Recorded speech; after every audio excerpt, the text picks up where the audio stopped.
안녕하세요. 저는 이제 30대 중반에 접어든 여성이랍니다. 하려는 이야기가 우리 친정에 관한 이야기다 보니 좀 부끄럽기도 하지만 용기를 내어 이야기해 보기로 했어요. 우선 저는 어머니와 아버지 슬하의 두 남매 중 둘째랍니다. 위로 오빠가 하나 있죠. 저희 엄마 아버지는 평가하자면 뭐랄까 아주 계산에 밝은 분들이었어요. 돈에 민감했고 그만큼 다른 사람에게 인색했답니다. 단 한 사람, 오빠한테는 지나칠 정도로 후했어요. 오빠는 할아버지, 아버지에 이어서 3대 독자인 아들이었어요. 그러다 보니 오빠는 어렸을 때부터 금이야 오기야 컸죠. 뭐든지 오빠가 먼저였고 저는 집안에서 거의 존재감이 없었어요. 제가 어렸을 때 할머니가 점을 보신 적이 있었는데 제가 오빠의 앞길을 막을 존재라고 낳지 않는 것이 좋았을 것이라고 했대요. 부모님과 할머니는 그 점쟁이의 말을 아주 확실한 것으로 믿어버린 것 같았어요. 그래서 저는 마치 길에서 주워온 아이처럼 살았거든요. 초등학교를 다니던 시절인 어린 시절부터 부엌 심부름을 하며 자라야 했어요. 초등학교 시절 얼마나 먹고 싶은 것도 많고 갖고 싶은 것도 많은 시절인가요? 저는 먹을 것 하나, 갖고 싶은 것 하나 제대로 먹고 가질 수가 없었어요. 우리 집은 부유하지는 않았지만 그렇다고 해서 남에게 아쉬운 소리 할 만한 집안은 아니었는데도요. 경수가, 오빠가 잘 돼야 우리 집안이 잘 되는 거지. 너는 중학교 졸업하고 아르바이트해서 집안에 좀 보태라. 그리고 오빠가 좋은 대학에 가도록 다들 노력하자꾸나. 중학교밖에는 보내주지 않겠다는 청천벽력 같은 말이었죠. 저는 대학은 꿈도 안 꿨지만 그래도 고등학교는 보내줄 줄 알았어요. 결국 저는 고등학교 진학을 포기했고 근처 편의점에서 일하면서 고등학교를 혼자 힘으로 마치기로 했죠. 밤낮 교대 근무를 하면서 남는 시간에 열심히 공부했어요. 반면에 오빠를 대학에 보내기 위해 엄마 아빠는 별별 노력을 다 하더라고요. 과외 선생을 붙인다, 비싼 학원에 보낸다 등등 할 수 있는 일은 다 했답니다. 그런데 오빠는 이미 공부든 뭐든 스스로 하는 일에는 익숙하지 않았죠. 공부라고 해서 뭐가 다를 게 있겠어요. 스스로 할 의지가 없는 사람에게 과외 선생도 비싼 학원도 도움이 되지 않았답니다. 백약이 무효였지요. 저는 집안에서 전혀 지원을 받지 못한 채로 편의점에서 아르바이트를 해가면서 고등학교를 검정고시로 마쳤어요. 몇 년의 노력 끝에 지방이지만 교대에 입학하게 되었죠. 그리고 3번을 도전한 끝에 임용고시에 붙었어요. 너도 이제 집에 돈을 좀 내놔야지. 지금까지 키워준 것이 있는데 돈이 없는 것도 아니고 이제 버니까 집에 생활비 내놔라. 너도 조금 쓸 돈은 필요할 테니 한 20만 원 빼놓고 나머지는 집에 내놔라. 엄마는 제가 선생님을 시작하고 첫 월급날부터 제 돈을 노리더군요. 엄마가 어떻게 나한테 집에 생활비를 내놓으라고 하는 거예요? 나 어렸을 때부터 집안의 식모나 다름없이 컸어요. 고등학교 공부도 안 시켜줬잖아. 편의점에 취직할 때 미성년자라고 취직 안 시켜준다는데 부모 동의 받아오라니까 엄마 얼른 도장 찍어주던데요. 그 돈까지 달라고 했으면 지금 달라고 하면 안 되지. 설마 그 도장 찍어준 대가로 생활비 내놓으라는 거예요? 엄마가 저한테 해준 게 대체 뭐가 있다고 돈을 내놓으란 거예요. 엄마의 요구를 거절했어요. 그리고 아예 집을 떠나서 학교 근처에 자취방을 하나 구했죠. 집을 벗어나니 정말 세상이 자유롭더군요. 그러나 돈을 요구하는 엄마의 연락은 집요하게 계속되었어요. 오빠는 왜 나가서 아르바이트도 못한대? 오빠한테 나가서 일해서 집에 돈 내놓으라고 하세요. 분명 말하는데 나는 한 푼도 못 줘요. 오빠는 도대체 무슨 생각인지 매일 집에서 빈둥빈둥 프로야구나 보면서 시간을 보내는 것 같더군요. 엄마의 생활비를 요구하는 방식은 이제 아주 노골적이었죠. 어느 날 제가 퇴근을 하려는데 학교 앞에서 엄마가 기다리고 있더라고요. 제가 그렇게 거부하는데도 또 씨알도 안 먹힐 요구를 하더군요. 오빠가 어떤 괜찮은 직장의 면접을 보아야 한다며 면접에 입고 갈 명품 양복을 사달라고 말이죠. 그런데 놀랍게도 상무직함의 자리라죠. 그리고 요구하는 양복의 가격이 거의 200만 원에 육박하는 양복이었고요. 헛웃음이 나올 수밖에 없었어요.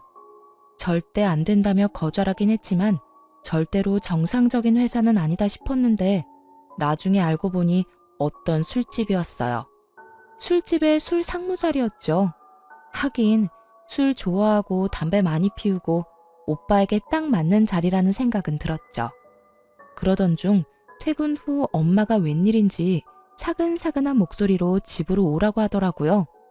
또 돈 얘기겠지 싶어서 가기 싫었지만 인사할 사람이 와 있다고 하기에 억지로 집으로 갔어요. 얘, 인사해라. 네 옳게 될 사람이야. 얘가 우리 딸인데 일이 잘 풀려서 선생님이지 뭐니? 서로 인사들 해라. 시누이 옳게 될 사이들 아니냐. 아마 우리 딸이 결혼할 때 많이 도와줄 거다. 오빠가 일하는 그 술집에서 일하는 사람인지 아니면 손님이었는지 모르겠지만 그 술집에서 만난 사이라고 하더군요. 이번에는 오빠의 결혼 자금을 끈질기게 요구했어요. 하지만 저는 축의금 봉투 하나만 전달하고 제 역할을 끝냈죠. 오빠는 결혼을 해서도 자기 살림을 꾸릴 능력이 없는 사람이었어요.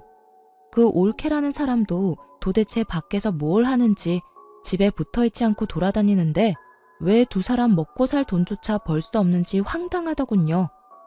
네 오빠가 그 상무 자리 그만두고 사업을 좀 할 것 같구나. 그래서 말인데 경수가 네가 직업도 확실하고 신용도도 좋으니 대출을 최대한 받아서 좀 보태라. 네 오빠가 이번엔 사업 아이템을 제대로 잡았어. 생활비조차 못 버는 사람이 사업이라니. 그것도 대신 대출을 해달라고 부탁하는 엄마가 더 이상 제 부모로 보이지 않았어요. 저는 분명히 오빠한테 가는 돈은 못 해준다고 딱 잘라 말했고요. 한 푼도 못 내놔요. 나 어릴 때 부엉이라면서 자란 사람이에요. 인형 하나 사달라고 그렇게 말해도 누가 쳐다보기나 했어요? 내가 간신히 용돈 모아 사서 놀던 종이 인형 태우면서 놀던 오빠예요. 내가 너무 화가 나서 오빠를 밀었다고 나 매 무척 맞았어요. 도대체 밥 먹고 화장실 가는 거 말고 오빠가 스스로 할 수 있는 일이 뭔데요 대체? 이번에도 엄마 아버지가 대신 사업자금 마련해 주세요. 공부랑은 상관도 없는 사람 3수 4수까지 시키면서 대학 보내겠다고 들인 돈 정도면 오빠 사업자금 대고도 남아요. 보세요. 얼마나 능력이 없으면 결혼하고 나서도 부모 손길 떨치지 못해 애새끼 마냥 돈 달라고 하는 꼴을 좀 보시라고요. 오냐 그래. 내가 너한테 뭘 바라겠냐? 아이고 제 오빠 앞길을 가로막을 것이라고 하더니만 아주 그 말이 딱 맞아. 제 오빠가 일을 하겠다는데 한 푼도 못 돕겠다고? 이게 낳고 키워준 대가냐? 엄마하고 이렇게 큰 싸움이 되었어요. 엄마가 절 한 대 칠 듯이 말했지만 제 입장을 굽히지 않았죠. 그런데 올케가 결혼한 지 7개월 만에 아들을 낳았어요. 알고 보니 속도 위반이었죠.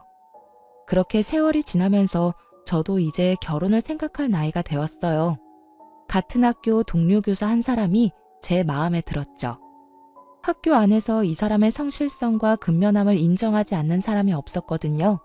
인사고과 성적도 좋았고 학생들에게도 인기가 있는 사람이었어요. 그리고 그 사람을 아는 모든 사람들이 착하다고 평가하는 사람이었죠. 저하고는 나이 차이가 좀 있었거든요. 처음엔 서로 설레는 마음을 안고 연애를 시작했는데 시간이 지나도 선뜻 결혼하자는 말을 안 하는 거예요. 결국은 제가 먼저 마음을 밝혔는데 단번에 차이고 말았답니다. 나도 경숙 씨 참 좋아하는데 내 처지가... 미안해요 경숙 씨. 나 살기 바빠서 연애는 지금처럼 가볍게 해도 저는 결혼은 못하겠어요. 정말 미안해요. 거의 울다시피 이런 말을 하는 것이었어요. 그 다음 날부터 그 사람에 대해 여기저기 물어보았어요. 동료 교사가 저에게 몰랐냐며 한 가지 말을 해주더군요. 아들 아이가 하나 딸려 있어요. 글쎄 아이가 어릴 때 아이 엄마가 사고로 세상을 떴다지 뭐예요? 젊은 사람이 재혼을 해야 할 텐데 아이 때문에 쉽지 않은가 봐요. 사람은 정말 어디다 내놔도 괜찮은 사람인데.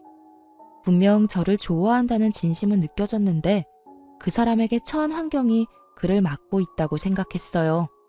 오히려 제가 그를 더 좋아하고 있는 처지라 아이를 함께 키울 자신은 크게 없었지만 선뜻 고백을 해버렸죠. 이런 일에 처음부터 자신 있는 사람은 없다고 생각했어요. 가장이 번듯하면 아이가 딸려있건 없건 문제될 게 없다고 생각했고요. 그와 그의 아이를 키우면서 어려움도 같이 헤쳐나갈 마음의 준비를 했답니다. 저희 집에서는 한바탕 또 말거리가 생긴 셈이었죠. 하긴 네 주제에 그런 결혼밖에 더 하겠니? 부모한테 따박따박 대들면서 성질머리를 부렸었더니 아주 좋은 사람을 만났구나. 굳이 반대할 생각 없다. 네 마음대로 하려무나. 하지만 결혼 준비는 네가 다 알아서 해라. 네 오빠 결혼시켜서 돈도 없지만 말이다. 그렇게 그 사람과 100년 가약을 맺었답니다. 아이는 초등학교 1학년이었는데 눈이 똘망하니 귀여운 아이였어요.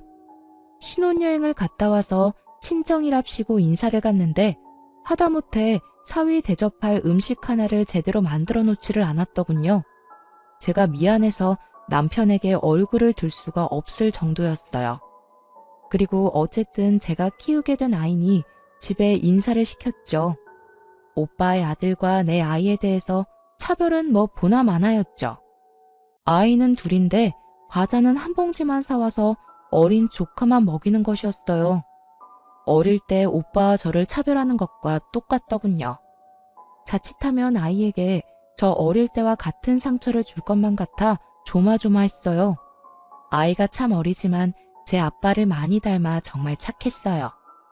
남편은 말할 것도 없이 성실하고 착했고 아이도 수줍게 저를 잘 따랐어요. 남들이 뭐라고 하건 저는 정말 행복한 결혼 생활을 누리고 있었죠. 하지만 한 가지 걱정거리가 있었어요. 그것은 남편이 너무 착해 빠졌다는 것이었죠. 불쌍한 걸 보면 그냥 지나칠 줄 모르는 사람이었어요. 주머니에 차비 한 푼 안 남기고 길거리에서 폐지를 줍는 할아버지에게 다 털어서 드리고는 걸어오는 일도 있었어요. 그러던 중에 우리 집에 뜻밖의 사람이 찾아왔는데요. 웬 품이 있어 보이는 노신사가 저희 집을 두드렸죠. 저는 신명순 씨의 유언을 집행하러 온 변호사입니다. 신명순 씨가 유일한 혈족인 김남훈 군에게 상속분을 남기셨어요.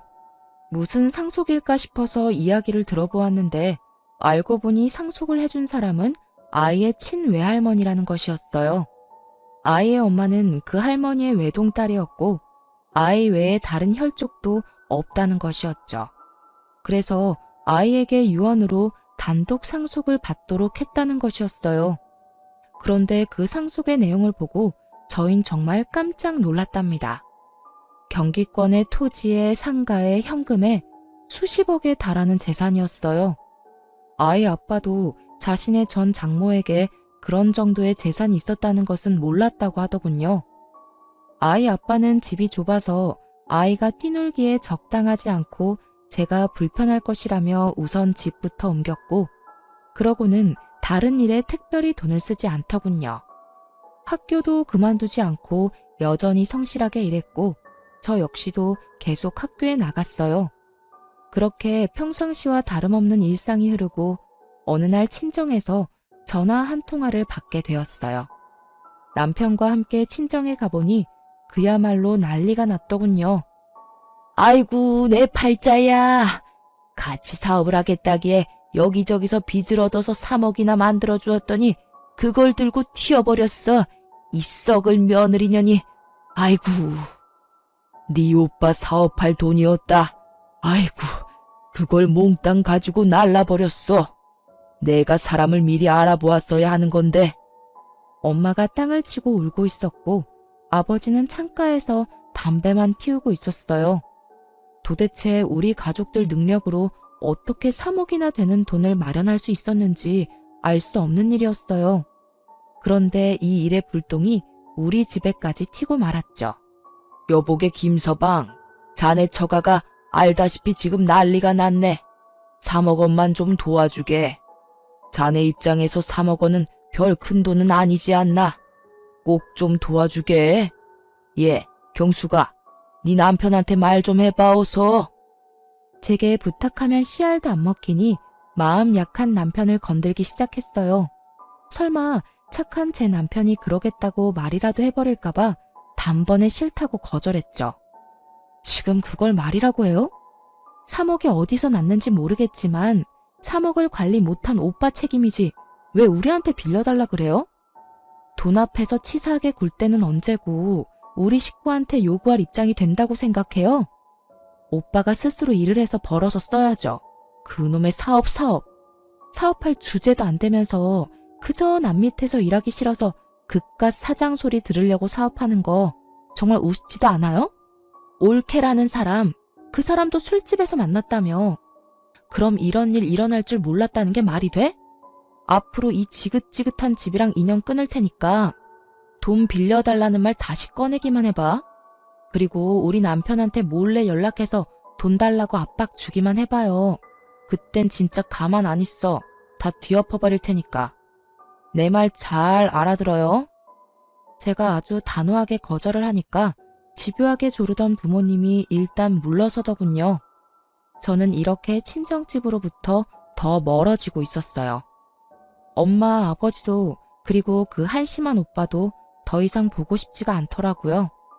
착하디 착한 남편은 또 가족끼리 그러는 거 아니라고 저를 설득했고요. 저는 남편한테 착한 것이 나쁜 것은 아니지만 무조건 착한 것도 문제가 될 수 있을 것이라고 따끔하게 일렀죠. 그런데 그 무렵 친한 친구한테 전화를 한 통화 받았어요. 예, 경수가, 이게 얼마만이니? 너 결혼식 때 보고 이게 처음인가 보다. 얼마나 깨가 쏟아지길래 이렇게 연락이 없니?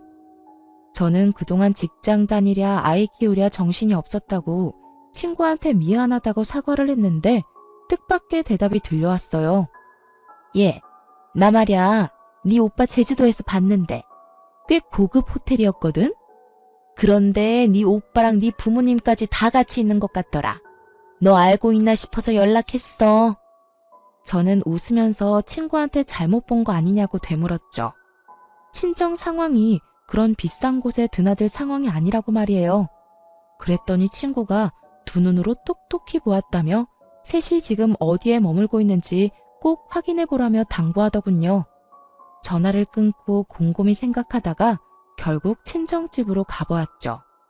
정말 황당하게도 다른 사람이 살고 있더라고요. 저한테 알리지도 않은 채 이사를 한 것 같더군요. 그럼 친구의 말이 맞다는 건데 3억이 없어 구걸하던 가족들이 갑자기 고급 호텔이라니 너무 찝찝한 건 어쩔 수 없더라고요. 남편에게도 이 사실을 알렸더니 갑자기 제게 충격적인 말을 건네더라고요. 여보, 갑자기 가족들이 전부 이사를 간 거 있죠? 아무리 연 끊고 살겠다고 내가 먼저 말은 했지만 이사 간 것도 말 안 하고 연락 두절된 게 가족이라고 할 수 있을까요? 당신은 혹시 뭐 들은 거 없어요? 사실 당신이 싫어할까봐 말을 못했는데 처남댁이 사업을 한다고 해서 돈을 빌려준 거 사실 나였어. 그리고 그걸 처남댁이 들고 사라졌다고 해서 해결해준 것도 또 나였고. 미안해. 처가는 어려운 것 같은데 당신은 죽어도 반대할 것 같고 해서 나중에 이야기해서 이해받아야겠다고 생각하고 그렇게 했었어. 미안해. 정말 미안해. 그러니까 처음에 오빠와 올케가 같이 사업을 하겠다고 해서 빌려준 돈 3억? 그걸 올케가 들고 튀었다면서 또 빌려간 돈이 또 3억이라는 것이었죠. 합쳐서 자그마치 6억이었어요. 이제는 저도 남편의 그 대책 없는 착한 성격에 대해 참을 수가 없었어요. 여린 사람이라는 것을 알면서도 대체 왜 그런 큰 돈을 제게 말도 없이 해줬는지 남편에게 큰 실망을 하고 말았어요. 6억이 6만 원인 줄 알아요? 당신 정말 왜 이렇게 내 말 안 들어? 그 돈이 거기 가서 쓸모 있는 곳에 쓰인다면 내가 말을 안 해. 보나마나 되지도 않을 사업에 투자해버리고 날릴 돈이었다고. 도대체 내가 우리 친정 도와달라고 말한 적 있어요? 왜 시키지도 않은 짓을 해서 날 이렇게 난처하게 만드는 거예요? 내 속이 얼마나 끓고 있고 나문이한테 미안한 줄 알아요? 제발 그 성격 좀 고쳐요. 네? 무턱대고 착한 것만이 능사가 아니라고요. 착한 남편은 그저 미안하다는 말만 계속하더라고요. 친정 식구들이 결국 착하디 착한 남편의 성격을 이용해 저를 그리고 우리 집을 속인 것이었죠. 돈이란 거 그거 부질없는 거야. 돈 때문에 그렇게 화내지는 마. 당신답지 않아. 돌아올 돈이라면 다 돌아오게 되어 있어. 어쨌든 그냥 드린 건 아니고 빌려드린다고 분명 말했으니 일평생을 두고 천천히 받으면 될 거 아니겠어? 그 이후로도 남편은 별 걱정이 없어 보였답니다. 그저 평상시와 다름없는 일상을 살았고 또 저만 속을 끓이고 말았죠. 남편과 아이에게 미안해하면서도 그만한 돈을 턱 친정 식구들에게 내어준 남편에게 바가지를 긁었답니다. 그러다가 저까지 그냥 있을 수만은 없다는 생각이 들었어요. 돈을 6억이나 떼어놓고도 착해 빠지기만 한 남편을 대신해서 아름아름 친정 식구들의 소식을 알아보기 시작했어요. 쉽지는 않았지만 돈을 써서 알아보니 금방 찾게 되더군요. 서울에 위치한 호화 빌라에서 떵떵거리며 사는 것 같더군요. 착해 빠진 남편은 제껴놓고 저 혼자 친정으로 찾아갔죠. 초인종을 누르자 안에서 화면으로 저를 본 엄마가 놀라더군요. 그런데 그 순간 계단을 올라와 친정 쪽으로 걸어오는 누군가의 얼굴에 소스라치게 놀라고 말았습니다. 돈을 들고 튀었다던 그 올케란 년이 손에 명품 로고가 붙은 쇼핑백을 잔뜩 들고 집으로 들어오다가 저에게 딱 걸린 거였죠. 올케를 붙잡아 세우고 같이 들어가기 전까지는 집에 못 들어갈 거라고 엄포를 놓았어요. 그냥 엄포가 아니라 정말 한 발자국도 물러설 생각이 없었거든요.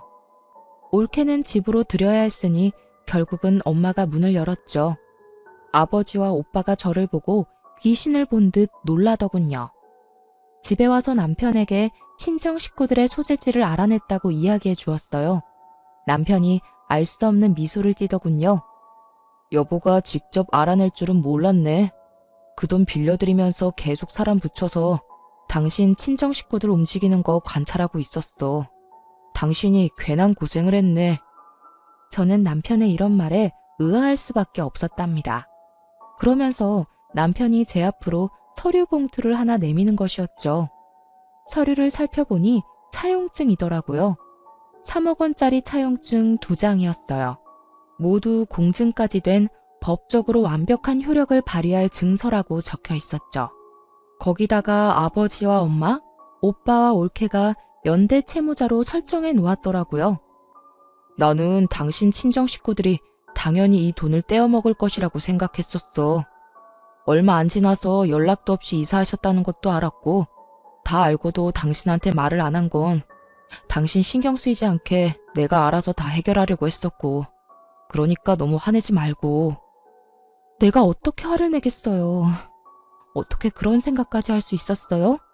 그냥 물러빠진 줄로만 알았는데 다시 보이네요. 제가 그 차용증 사진을 찍어서 엄마 핸드폰으로 보냈어요. 이 차용증을 근거로 법적 대응을 할 것이니 알아서 처신하라고 말이죠.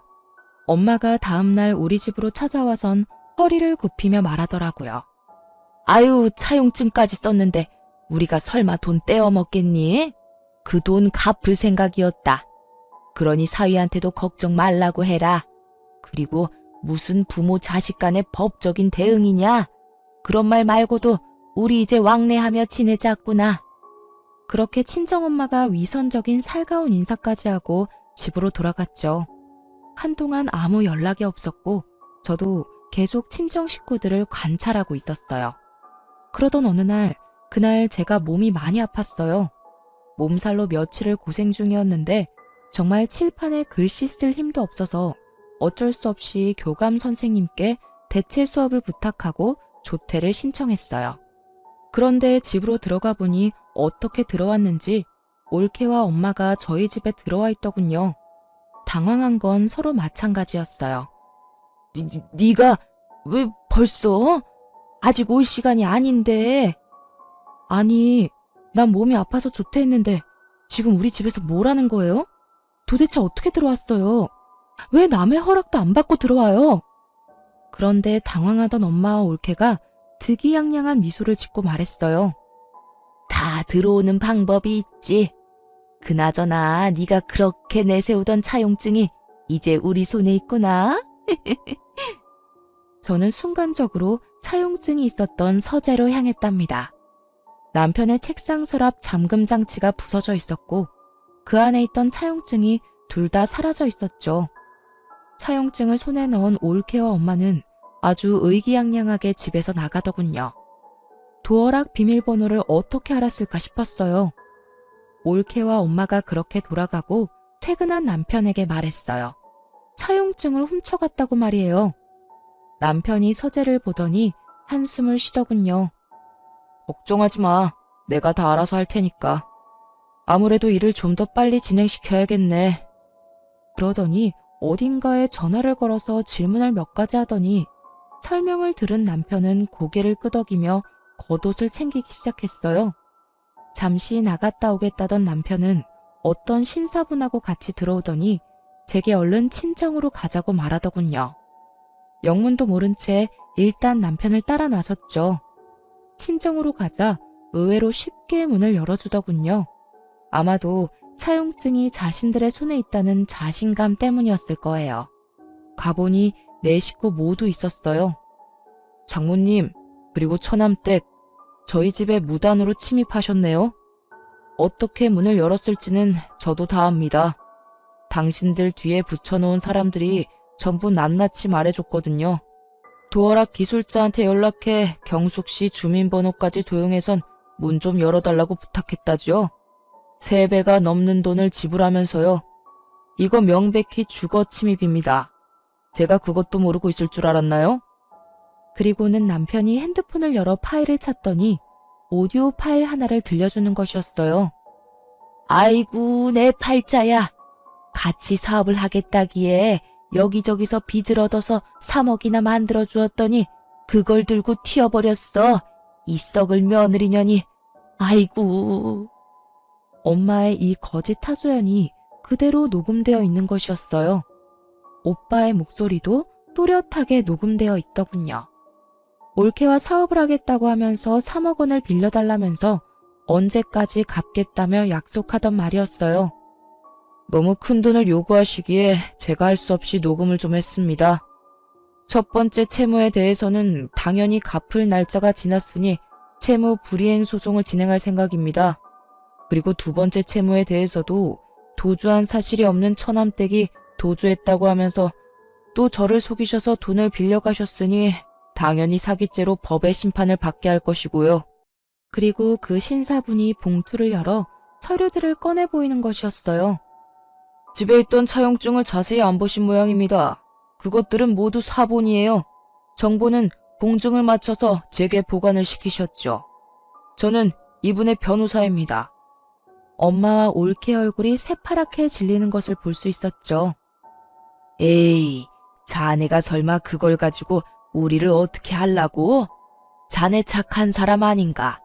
그리고 그 돈 정도야 자네 입장에서 큰 돈도 아니고 말이야. 그저 저가 좀 도와주었다고 생각하면 되는 게야. 자네는 길거리에서 일하는 할아버지도 지나치지 못하고 도와준 사람 아닌가? 친정아버지는 당황하면서 이 사태를 없던 것으로 덮으려고 애를 쓰더군요. 아무리 화가 나더라도 친정아버지를 때릴 수도 없고 정말 제가 우리 할아버지로 환생을 하고 싶더라니까요. 그러면 하다못해 종아리라도 몇 대 칠 수 있잖아요. 길에서 일하는 할아버지야. 그 연세에도 열심히 사시는 분이니 차비까지 털어서 도와드렸죠. 그분이 정말 필요한 일에 쓰시겠다고 6억을 빌려달라고 하면 저 또한 빌려드릴 용의가 있습니다. 스스로 노력이라는 걸 하는 사람이니까요. 그런데 지금의 경우는 그 경우하고 완전히 다른 것 같은데요. 이렇게 말하는 남편이 마치 처음 보는 사람 마냥 낯설게 느껴지더군요. 그 착해 빠진 사람은 어딜 가고 마치 영화에서 본 셜록 홈즈 같이 날카롭고 냉철해 보이는 남편이 제 눈앞에 서 있었어요. 제가 2번이나 아무 말 없이 도와드렸죠. 그리고 평상시에 제 성격을 아시고는 공증된 차용증까지 만드시고도 아무 일도 없을 것이라고 생각하셨겠죠. 하지만 말입니다. 동네를 돌아다니는 코딱지만한 강아지도 꼬리를 밟히면 짖는 법입니다. 제 믿음을 2번이나 배신하셨어요. 만일 정말로 처남과 처남댁이 사업을 할 돈이었고 그걸 처남댁이 들고 사라졌다고 한다면 저 2차용증 사용하지 않았을 겁니다. 그런데 네 분이 완전히 저를 바보로 생각하셨네요. 그래서 2번에 걸쳐 6억을 저를 속여 뜯어내신 거였고요. 애초에 처남과 처남댁의 사업 얘기부터가 거짓이었죠. 엄마는 훔쳐낸 차용증이 사본이라는 것을 알고는 이성을 잃고 씩씩거렸죠. 거실을 이리저리 돌아다니면서 분을 삭히려고 하는 것 같았어요. 오빠랑 올케는 무릎까지 꿇고 천처를 부탁한다며 애절하게 빌더라고요. 우는 소리 듣기 싫었던 저는 코웃음 치며 말했죠. 점쟁이가 오빠 앞길을 제가 막을 것이라고 했다더니 그 말이 정말 맞네요. 저는 선처해달라고 말할 생각이 없어요. 감히 사기를 쳤으니 혼 좀 나야죠. 그런데 제 말을 들은 엄마가 이성을 잃고 제 머리채를 잡고 흔드는 못 볼 꼴이 벌어졌죠. 남편이 뒤늦게 떼어놓으려 하는데도 엄마는 정말 있는 힘을 다해서 매달리더라고요. 도저히 뿌리칠 길이 없을 정도로 힘이 강했어요. 그 순간 하필이면 함께 데리고 온 아이가 부딪혀 벽에 튕겨지고 말았어요. 아이를 맡길 마땅한 곳이 없어서 함께 온 것인데 방 안에 들어가 있으라고 일렀더니 어른들 고함 소리가 들리자 무서워서 나온 것이었죠. 부딪힌 머리 쪽에 피가 보였고 피를 보더니 엄마도 흠칫하는 것 같았죠. 저 아이가 내 집을 함부로 드나들 때부터 기분이 안 좋았어. 건방지긴. 경숙이 너하고 피는 한 방울도 안 섞였는데 똑같구나. 어찌나 맹랑하고 당돌한지 아주 볼 때마다 똑같다 싶었다니까. 아이에게 정말 눈물이 날 정도로 미안했어요. 급히 119를 불렀고 응급실 한편에 누운 아이의 손을 잡고 울음을 터뜨리고 말았어요.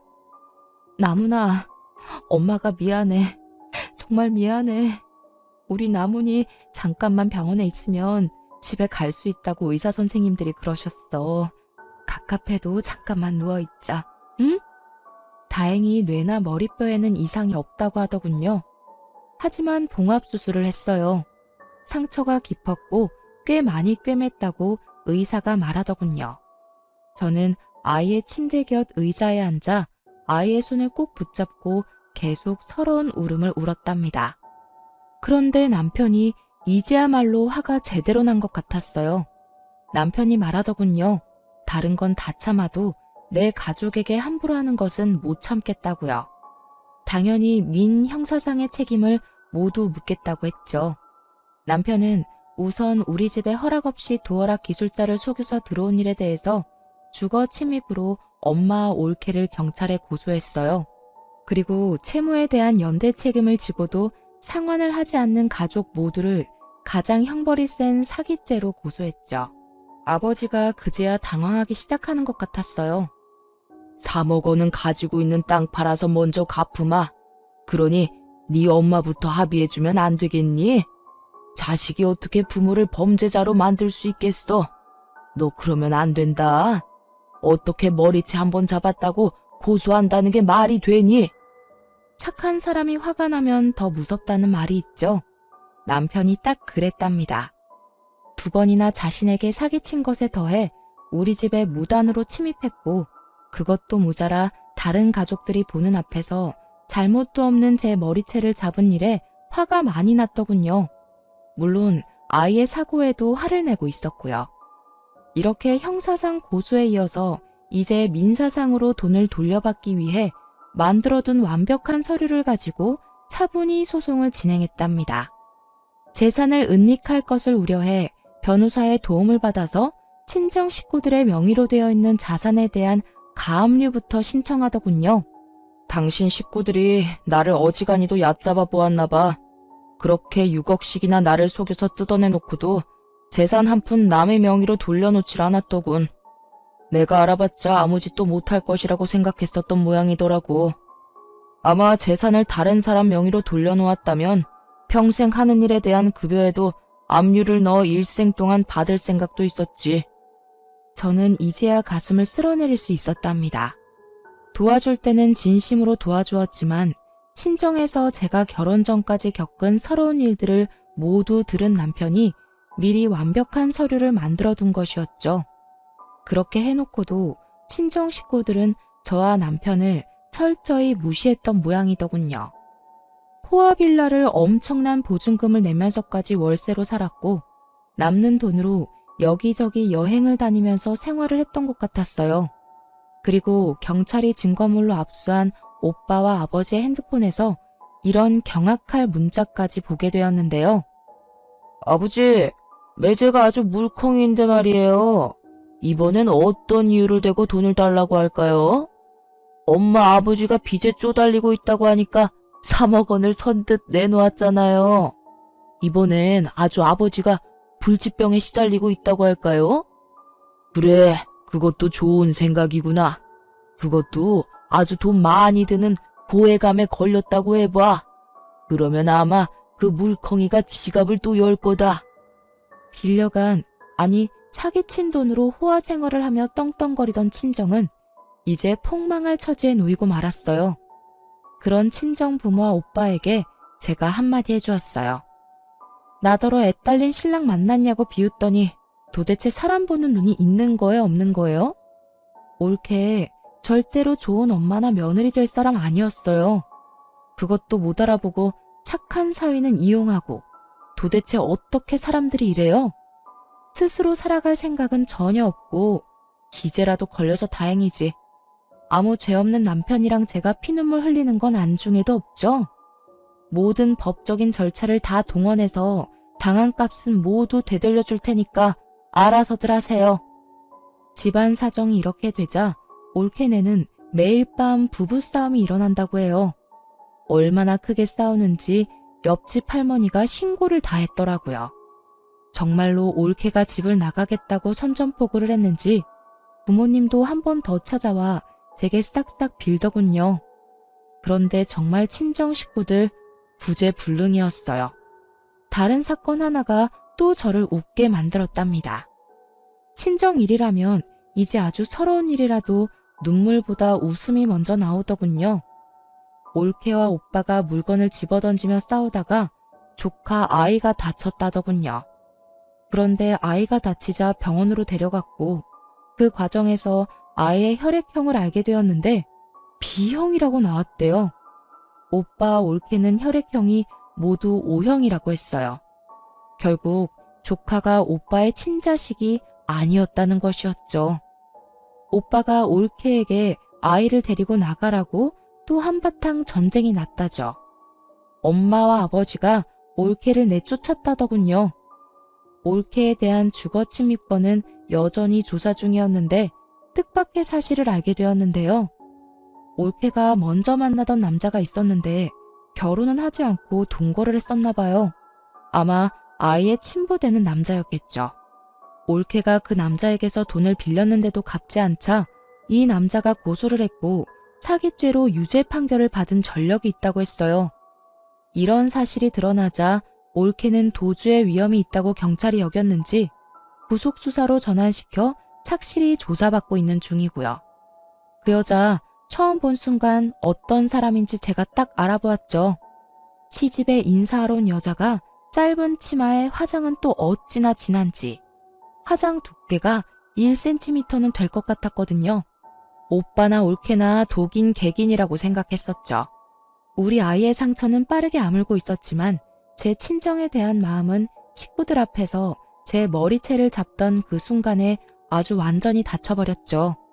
저는 이제 친정과는 확실히 절연했고요. 하지만 지금도 끈질기게 합의를 요구하고 소송을 취하해달라고 싹싹 빌고 있어요. 남편과 저는 절대로 그럴 생각이 없다는 입장이고요. 사람과 사람 관계라는 것이 참 어렵다는 생각이 들더군요. 도대체 자신들 슬하에 태어난 모두 같은 자식인데 저한테만 왜 그렇게 심하게 대하며 키웠는지 엄마에게 물었었죠. 점쟁이가 네가 우리 집안에 재수가 없는 아이라고 했다. 원래 내다 버리라고 했었어. 그 말을 들었어야 했는데 그러지 못해서 이렇게 됐구나. 부의 막급이다. 그저 평범하게 다른 집들처럼 공평하게 자랐더라면 아마도 가족끼리 서로 도울 수 있었을 거예요. 그런데 이 당연한 일이 왜 우리 집에서는 그렇게도 어려웠던 것일까요? 엄마를 비롯해 가족들의 사기 혐의에 대하여는 피해액이 5억이 넘는 경우이므로 특정 경제 가중처벌법이 적용되었어요. 그래서 이를 주도한 엄마가 1년 6월에 징역을 선고받았어요. 오빠도 엄마보다는 혐의가 약한 것으로 인정되었지만 특경법에 의해 징역 1년을 선고받았죠. 올케는 약식 기소로 벌금 500만 원을 내게 되었고요. 그리고 친정 식구들에게 남은 것은 하나도 없었죠. 살고 있던 집, 그 외에 우리에게서 가져간 돈으로 사놓은 부동산 등 모든 재산이 차용증을 근거로 압류되었죠. 들려오는 말로는 방 한 칸에서 아버지 혼자 지낸다는 말을 들었어요. 제 남편에 대한 사기에서 가장 적은 역할을 했다고 해서 아버지는 기소되지 않았죠. 세월이 다시 무심하게 흘렀어요. 아이는 어느새 자라 초등학교 5학년이 되었답니다. 머릿속 깊숙이 봉합수술을 한 흉터가 남고 말았어요. 아이의 머리를 쓰다듬을 때마다 미안함에 그저 눈물만 흘렀어요. 서러웠던 시간이 저에게서 점점 멀어지고 있었지만 아이의 그 상처가 마치 그 모든 세월을 대변하고 있는 것 같았답니다. 그리고 사람의 기억이라는 것이 그렇게 쉽게 지워지는 것은 아니더군요. 어렸을 때부터 시작해서 아이의 머리가 그렇게 다칠 때까지의 과정이 자꾸만 생각나지 않을 수 없었어요. 제가 무얼 어쨌다고, 도대체 집안에 무슨 죄를 지었다고 그렇게까지 증오를 표출했는지 정말 알다가도 모를 일이었어요. 사기죄로 검찰이 엄마를 기소하고 재판을 받는 과정에서도 재판부에 빌긴 했지만 가끔 저와 눈이 마주칠 때 그 눈빛으로 보아 결코 진심으로 잘못했다고 생각하지 않는다는 것을 알 수 있었죠. 최근엔 우리 가정에 경사 하나가 생겼답니다. 다름 아니라 제가 임신을 하게 된 것이었어요. 차별, 생각만 해도 끔찍한 그 일을 혹시 제가 저지르지 않을까 내심 큰 걱정이 되었어요. 내가 우리 나문이하고 이제 곧 태어날 아이를 조금이라도 차별하는 일이 생기지 않을까요? 나도 사람이고 무엇보다 핏줄이라는 게 무서운 거라서 내가 조금이라도 그 사람들을 닮지 않았을까 걱정이 되거든요. 아이를 가졌다고 마냥 기쁠 수가 없어요. 당신 집안에서 누구 하나라도 중심을 잡고 잘못된 것이라고 했었다면, 예컨대 아버님이라도 그러셨다면 일은 많이 달라졌을 거야. 우선은 당신이 반듯한 사람이고 내가 있잖아. 동생이 생긴다는 말에 나문이도 좋아했어요. 손을 꼽아가면서 동생을 기다리는 것 같더군요. 비록 오빠가 있었지만 형제간의 정이라는 것은 생각도 못했던 제 어린 시절의 처지가 다시 생각났죠. 우리 아이들은 그런 일 없이 잘 자라나겠죠? 지금까지 지지리도 부모 복은 없지만 남편 복과 자식 복은 있는 제 이야기를 길게 들려드렸어요. 앞으로 제 앞길에는 행복한 일만 있을 것이라고 생각한답니다. 긴 글 끝까지 들어주셔서 감사합니다.